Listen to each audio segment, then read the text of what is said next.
fouet, le sein d'un autre. Non. Il en est ainsi que de voir comme une trame constante de la vie des hommes, que de voir l'homme passer son chemin, vivre en omettant toujours ce qui participe de l'essentiel de sa propre existence.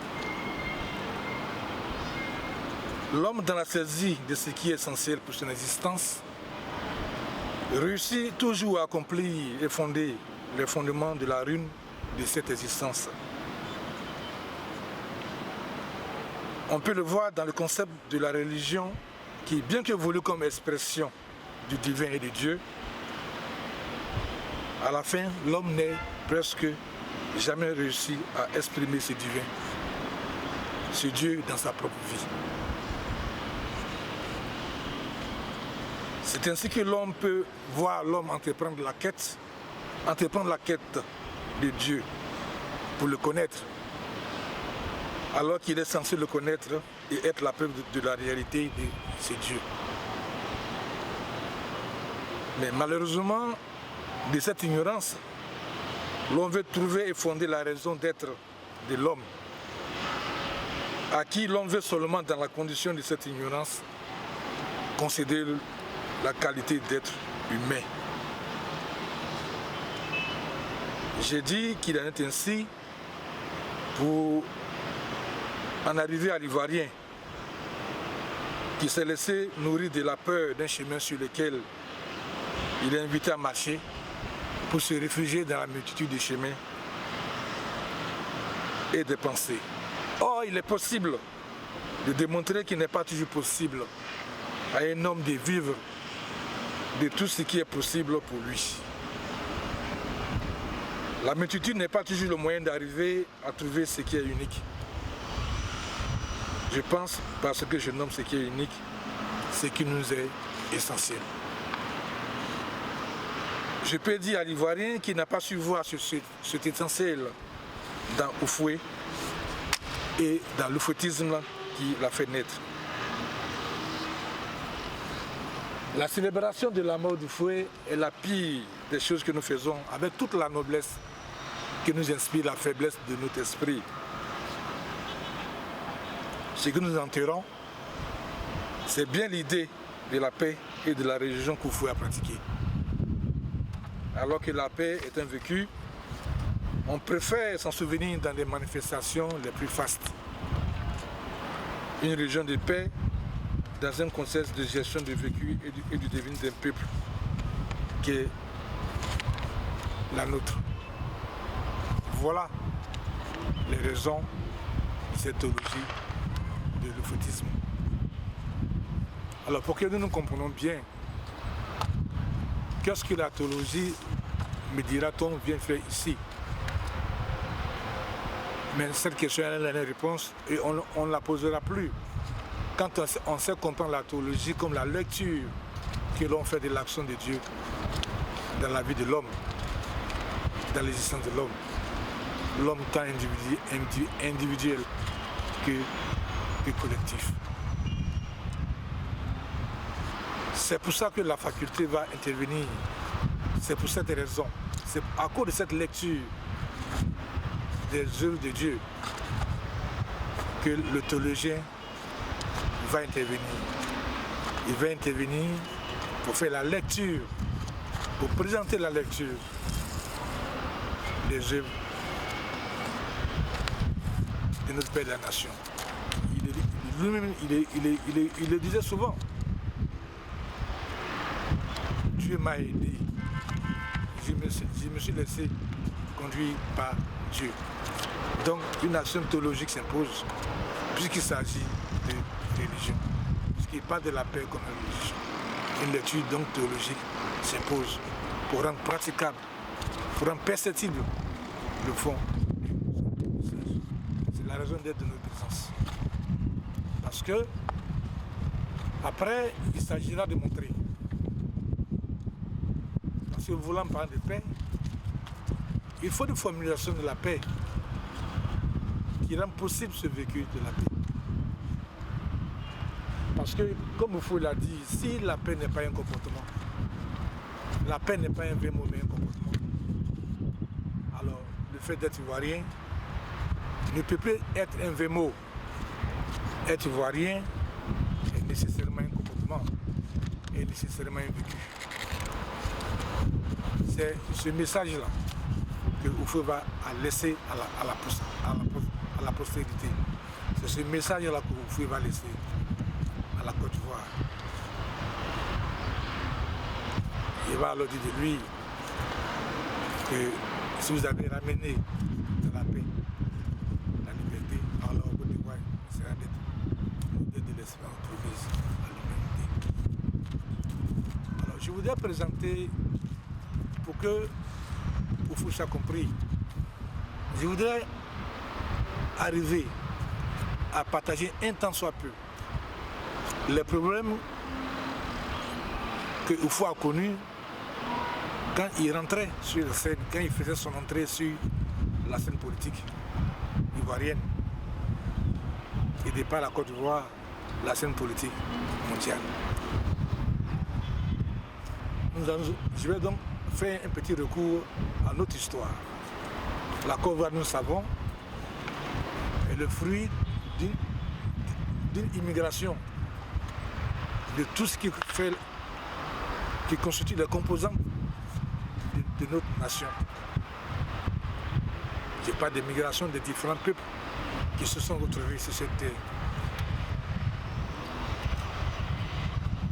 Il fallait à ces peuples-là qui ont immigré d'écrire leur histoire. Mais les contingences de l'existence ont voulu que, à cette histoire qui s'écrivait là, que cette histoire soit obstruée par une autre histoire qui est celle de la colonisation, l'esclavage et tout ce qui suit, tout ce qui amène cette colonisation. L'histoire de la colonisation va venir se greffer, va venir annihiler, va venir étouffer l'histoire des immigrations qui devaient s'écrire entre ce peuple. Au point où on ne retient pour histoire officielle que cette histoire de la colonisation. L'histoire des immigrés qui composent la société ivoirienne, elle est oubliée pour une histoire de colonisation. Mais la conséquence immédiate, c'est la formulation d'une conscience. Puisque c'est un fait, alors à ce fait, on veut donner une réponse. Alors, des combats vont s'organiser autour de ce fait qui est la colonisation. Et ce combat va mobiliser toute notre énergie. De génération en génération, nous n'avons qu'un seul mot, le combat contre la colonisation. Mais qu'a fait Oufoué? À quelles questions Oufoué n'a pas répondu pour que toutes ces questions aient des justifications? Moi, je dis que Oufoué a trouvé le mot ivoirien sans contenu de liberté à cause de la colonisation, à cause du travail forcé. Parce que pour un vécu, il faut une formulation de l'être humain. Même les droits de l'homme ne pouvant pas être appliqués à celui qui naît colonisé. Les droits de l'homme ne peuvent que s'appliquer à l'homme qui naît libre. Donc il fallait cette rupture de conscience pour l'Ivoirien. Je vais alors dire qu'il faut formuler une définition de l'Ivoirien. Et il va porter cette définition de l'Ivoirien au niveau le plus élevé possible qu'un être humain peut se donner à lui-même. Et le niveau, l'échelle la plus haute de cette définition qu'un homme peut se donner est simplement le fait d'être modèle. alors les mots de notre hymne national peuvent se comprendre. Qu'est-ce qu'il faut faire? Il va passer à l'acte. Il va faire abolir le travail forcé. Il va faire abolir l'esclavage. Pour redonner la liberté à l'Ivoirien. Mais regardez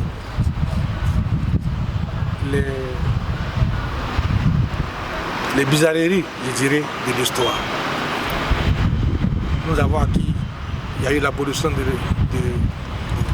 travail forcé, l'abolition de l'esclavage. On dit Côte d'Ivoire, vous êtes libre, les mots de notre indépendance nous sont lancés. C'est la grande joie pour tous. Alors va commencer la lutte. Mais il y a une lutte que nous avons oubliée. C'est la lutte de notre propre émancipation. La lutte de la formulation de nos propres identités. Parce que si développement il doit avoir, ce développement-là ne peut aboutir qu'à l'homme qui, si n'a pas une formulation d'identité précise, nécessaire, ne pourra jamais jouir, ne pourra jamais sentir le bonheur, ressentir le bonheur de tout son combat pour son indépendance. Alors, on nous a bombardé des nécessités de l'indépendance économique. Il faut le dire, personne n'est arrivé. Et jusqu'aujourd'hui, personne n'est arrivé. Nous ne sommes pas encore arrivés. Mais si nous souffrons, ce n'est pas parce que nous ne sommes pas encore arrivés à la dépendance économique. Nos grandes souffrances viennent du manque de notre indépendance morale et spirituelle, du manque d'indépendance de notre identité. Il nous fallait donc une formulation de l'homme ivoirien. Je vais alors dire que être ivoirien, c'est avoir une raison d'être. Être ivoirien, c'est une foi. Alors nécessairement, la présence du mot foi va nous faire repartir vers ce qui nous transcende, la chose de la divinité et la chose de Dieu. Si Houphouët-Boigny apparaît comme un homme providentiel, le père de notre nation, il a dit, je me suis laissé conduire par Dieu. C'est parce que Houphouët n'a fait qu'exprimer la vocation qui est la sienne. Donc, il a vécu comme un homme de vocation, en disant, je me suis laissé conduire par Dieu. Mais celui qui se laisse conduire par Dieu est un appelé de Dieu. Donc, une nation théologique s'impose. Donc, vous voyez que le fautisme qui porte son nom, qui exprime l'œuvre de Houphouët, a nécessairement besoin d'une théologie qui le soutienne. Une théologie à travers laquelle le fautisme s'exprime. Encore une bizarrerie de l'histoire. Pour un homme qui a vécu, un homme de vocation, on a pensé à tout. Pensant avoir compris sa politique, on a tout compris de sa politique, mais on n'a jamais compris qu'il était un homme de vocation. On n'a jamais su exprimer cette vocation dont la manifestation est l'œuvre que nous voyons et que nous regardons avec fierté. Par moments, je me demande si l'autre nom d'Ivoirien ne nous exprime pas une sorte d'aveuglement des choses. Mais Dieu merci, grâce à Houphouët, ça ne peut pas l'être. C'est pourquoi j'ai dit que l'homme définit sa vie, de la définition qu'il donne de son existence, il passe à côté de ce qui lui est essentiel. Et en passant à côté de ce qui lui est essentiel, il va trouver les moyens de fonder ce qui cause sa propre ruine. Voilà pourquoi je le dis. Parce qu'une vocation ne se lie pas hors du contexte vocationnel qui le fait naître. Une vocation qui est donnée par Dieu a besoin des moyens que Dieu donne pour sa lecture. D'où la chose de la théologie. D'où le concept la théologie de l'euphotisme, de la faculté de théologie, de l'ISVP, que j'ai le bonheur de représenter, vient vous présenter. Ces facultés ne s'est pas arrêtée là. Si la paix, comme l'a dit Oufoué, n'est pas un comportement, alors qu'est-ce qu'il faut? Il faut une éducation. Parce que le comportement ne tombe pas du ciel. Le comportement résulte. Nous connaissons l'efficacité de la pédagogie. Nous connaissons l'efficacité de l'éducation dans le comportement de l'homme. Alors la faculté va créer alors l'école de l'euphotisme. L'école de l'euphotisme, pourquoi? L'école de l'euphotisme, parce qu'à la différence des écoles à qui l'on fait porter le nom du fouet, voilà qui naît l'école de l'euphotisme qui va faire la lecture et donner cette lecture-là comme éducation pour tous, aux fiers Ivoiriens que nous sommes, aux enfants du Père de nos nations que nous sommes. Donc la faculté, en collaboration avec la Fondation de la Richesse de la Paix, a le bonheur de vous présenter l'école de l'euphotisme. Parce que, je lui dis, Oufoué a-t-il laissé des traces dans l'histoire? Oui, les traces existent. Oufoué a-t-il laissé des traces sociologiques? Oui, les preuves sont là. Oufoué a-t-il laissé des traces à l'anthropologie? Les preuves sont là. Alors, il faut à la science qui se veut science de prendre Oufoué pour objet de sa recherche. Donc la science doit s'approprier Oufoué comme objet de sa recherche. Si elle veut jouer elle veut remplir sa fonction de science. Pourquoi science? Parce que nous connaissons les bienfaits de la science. Nous connaissons la rigueur de la pensée de la science.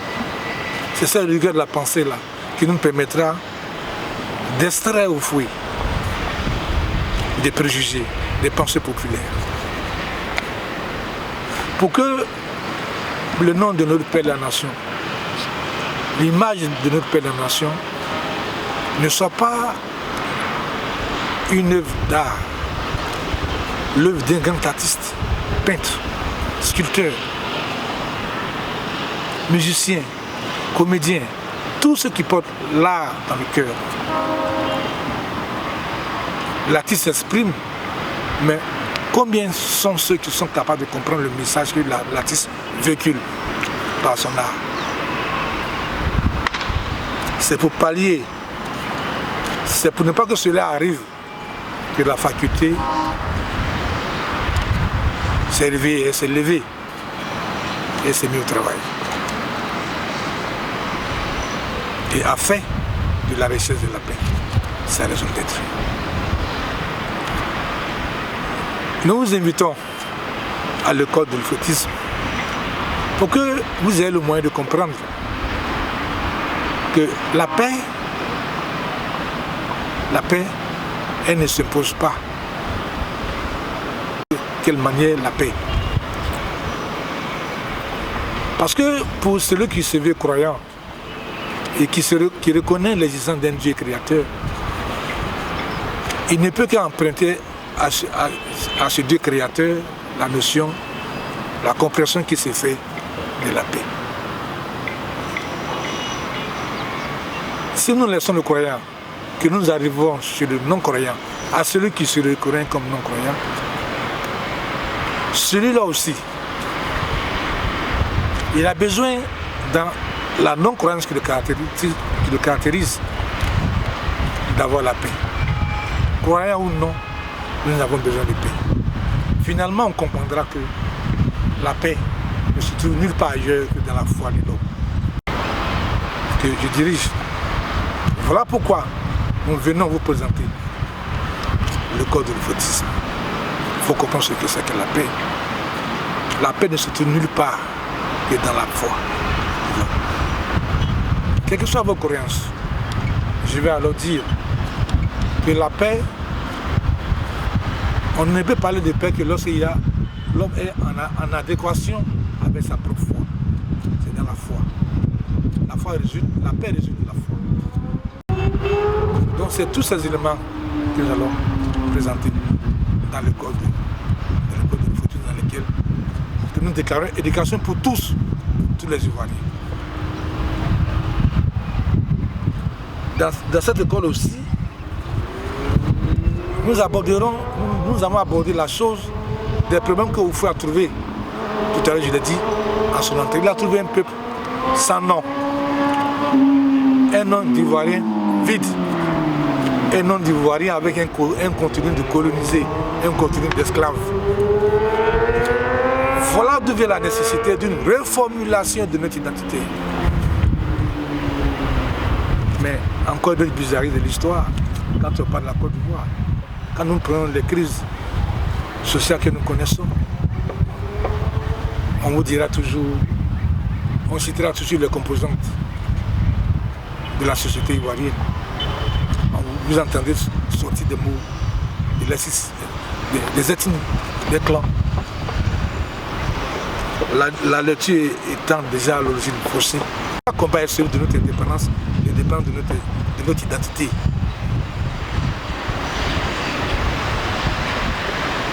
Quand vous prenez les composantes, vous prenez chaque groupe constituant de la population ivoirienne, quand vous les prenez séparément, aucun d'entre eux ne s'est prévalu de vouloir dire que moi, je conçois le mot ivoirien. Ils ne se conçoivent qu'à l'intérieur.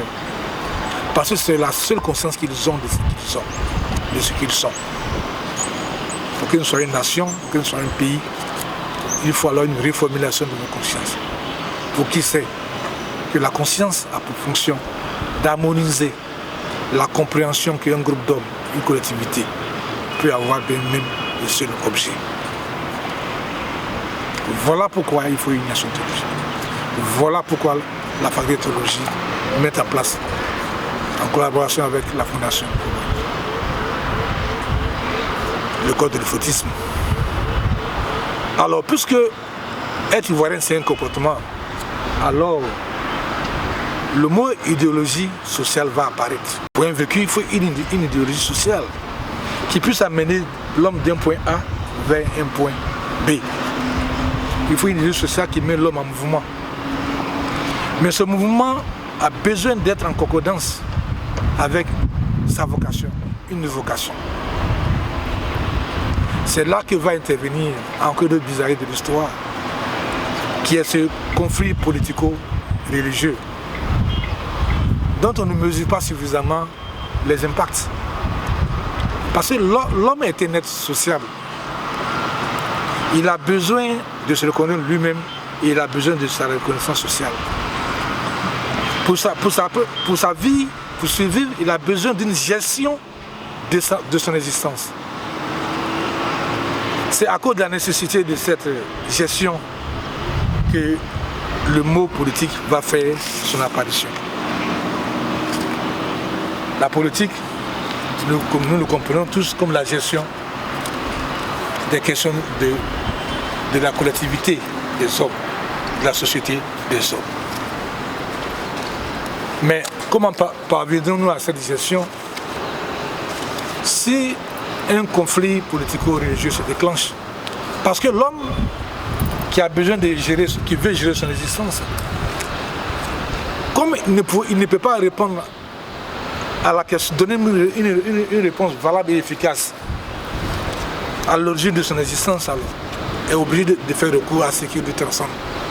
La notion de Dieu va intervenir, et avec cette notion de Dieu, la chose de la religion.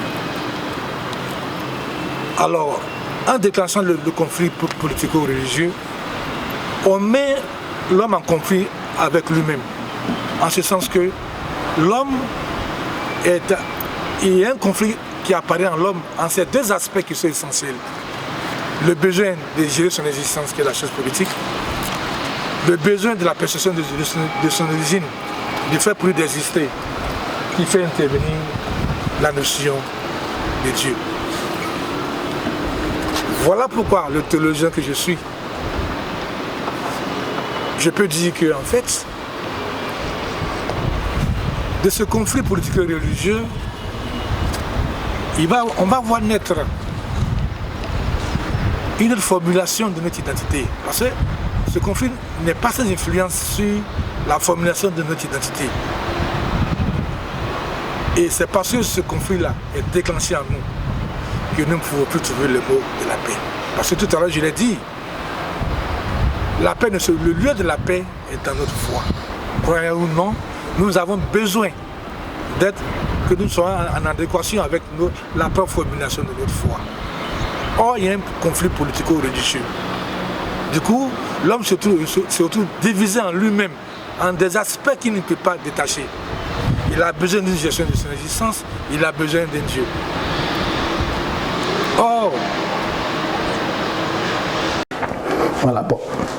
L'homme, il a besoin de la politique pour assurer la gestion de son existence, mais il a aussi besoin de Dieu pour ce qui le transcende. Et c'est pour ça qu'il est question de foi. Et la chose de la foi, on le sait, n'a de réalité que lorsqu'elle est exprimée à travers la singularité de l'individu, c'est-à-dire à travers sa personnalité, à travers son existence. C'est comme ça que la foi cesse des vains mots pour traduire et exprimer une existence entière.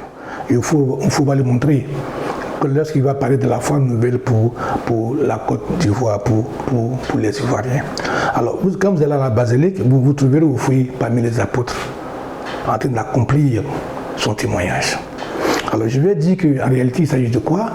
En réalité, il s'agit pour Oufoué de faire comme les apôtres. Je vais dire qu'à l'instar des apôtres, Oufoué va apporter son témoignage, le témoin de son vécu, le témoin de son intimité avec son Dieu. C'est ça qui fait de lui le croyant que nous connaissons. Alors, il va l'exprimer de la sorte, et de façon très forte, par la construction de la basilique. Mais l'intérêt de cette compréhension, c'est quoi? C'est qu'Oufoué, en se mettant parmi les apôtres, il s'est fait lui-même, il se révèle être un apôtre. Et lequel des apôtres?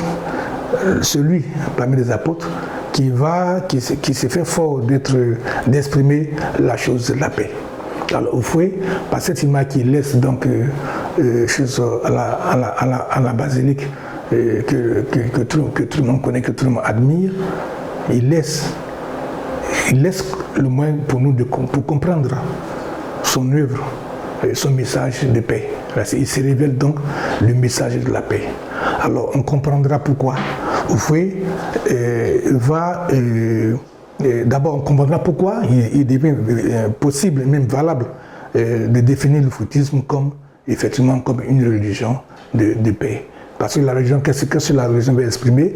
La religion ne va exprimer que l'homme, la foi de l'homme, la singularité de sa foi, l'expression de sa vocation. Alors le foutisme devient disons, une spiritualité, puisque la foi est bien présente. Alors c'est ce message de paix qu'Oufoué va transmettre à la nation ivoirienne. Et il va aller plus loin, en l'incrustant dans l'identité de l'Ivoirien. Il va dire alors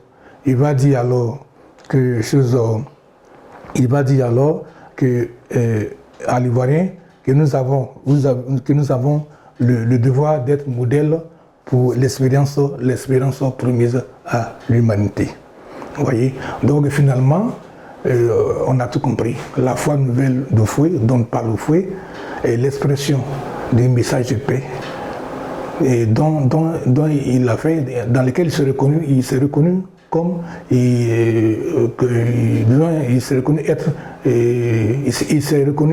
il s'est révélé l'être lui-même.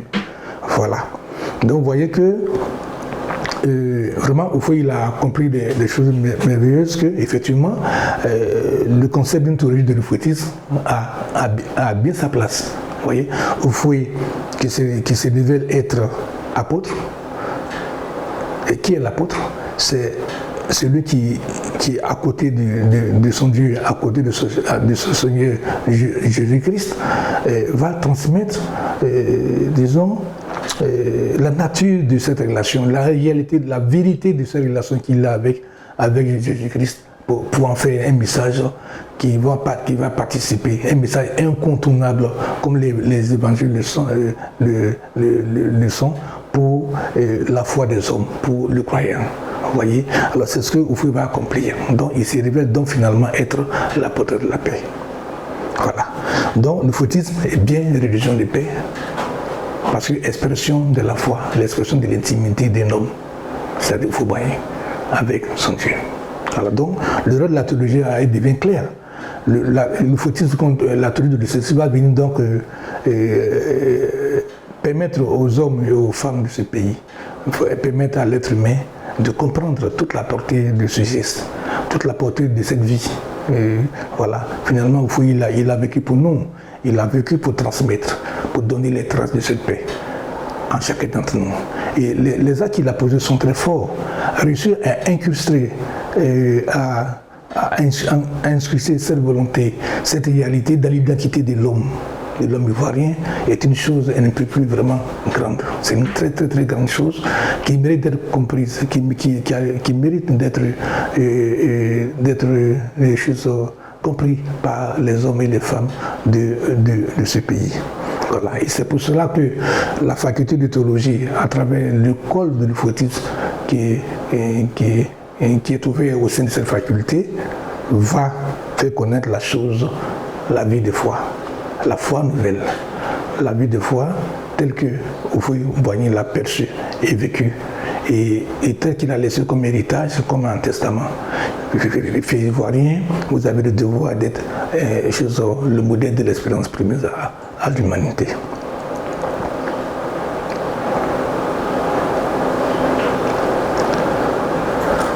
Bon, maintenant, voilà ainsi présenté, disons, l'école de l'Oufoutisme.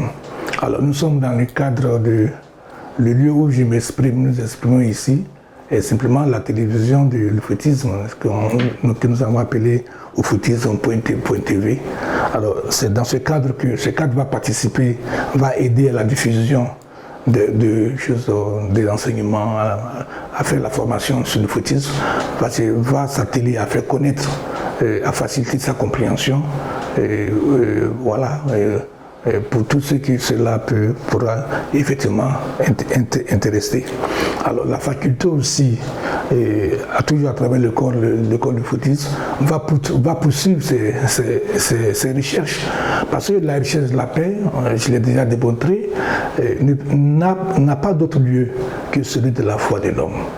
Parce que la foi est la seule chose qui réconcilie l'homme avec lui-même.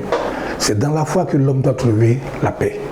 Donc la recherche, elle se poursuit, elle a commencé à se poursuivre. L'école existe, elle va produire des émissions et faire tout ce qu'il faut, tout ce que nous pouvons faire pour faire connaître la chose. Mais la recherche va continuer. Elle va continuer parce que c'est l'une des choses qui nous intéressait quand nous avons appris l'existence de la fondation de la recherche. Et en y arrivant, nous venons avec cet aspect des choses, ce travail assez particulier et singulier de la chose de la foi, sans laquelle l'homme ne peut pas être ce qu'il est. Voilà. Donc ce sera notre petite contribution à l'immense œuvre à laquelle le Père de la Nation nous a tous appelés. Voilà. Vous pourrez nous joindre sur les contacts qui vont s'afficher après, et pour toute information, voilà, et pour que nous puissions vraiment apprendre à mieux nous connaître et à faire connaître l'œuvre dans laquelle nous reconnaissons. Voilà. Alors nous vous remercions pour votre attention.